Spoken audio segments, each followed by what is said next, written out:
Junior চিকিৎসকদের কর্মবিরতির প্রভাব, নবান্নে রিপোর্ট জমা দিল স্বাস্থ্য দফতর।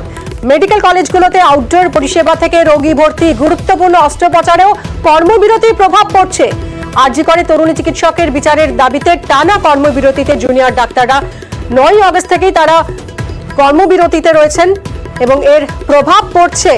নবান্নে এরকমই রিপোর্ট জমা দিয়েছে স্বাস্থ্য দফতর। সোমরাজ আমাদের প্রতিনিধি থেকে আরো ডিটেইলে জানবো। সোমরাজ, কি বলা হয়েছে স্বাস্থ্য দফতরের এই রিপোর্টে? হ্যাঁ দেখো, 10ই আগস্টের পর থেকে জুনিয়র ডাক্তারদের যে কর্মবিরতি চলছে, সেই কর্মবিরতির দরুন রাজ্য জুড়ে 24টিরও বেশি মেডিকেল কলেজ ও হাসপাতালগুলিতে প্রভাব পড়েছে আউটডোর পরিষেবা, রোগী ভর্তি এবং তার সঙ্গে এমার্জেন্সি পরিষেবা সহ একাধিক ক্ষেত্রে।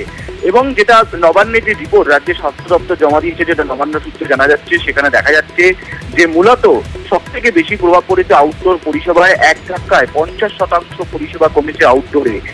পাশাপাশি সরকারি মেডিকেল কলেজগুলিতে রোগী ভর্তির পরিমাণ গত 10ই আগস্টের পর থেকে 25% কমে গিয়েছে। গুরুত্বপূর্ণ অস্ত্রোপচার কমেছে 50%।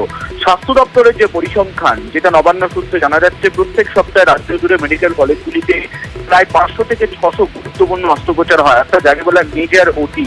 কিন্তু এক্ষেত্রে দেখা যাচ্ছে যে 50% প্রায় অস্ত্রোপচারের সংখ্যা কমেছে। সব থেকে বেশি প্রভাব কলকাতার আরজি কর হাসপাতাল ও এসএসকেএম হাসপাতালে পড়েছে, তেমনটাই স্বাস্থ্য দপ্তরের তথ্য বলছে। যে রিপোর্ট ইতিমধ্যেই মুখ্যমন্ত্রীর দপ্তরে জমা পড়েছে এবং ইতিমধ্যে সেই রিপোর্ট জমার পরও তৎপরতা শুরু হয়েছে রাজ্যের স্বাস্থ্য দপ্তরের আধিকারিকদের মধ্যে। এবং সূত্র মারফত খবর, আজ এই নিয়ে কিছু গুরুত্বপূর্ণ সিদ্ধান্ত নেওয়া হতে পারে নবান্নের তরফে। ধন্যবাদ সোমরাজ।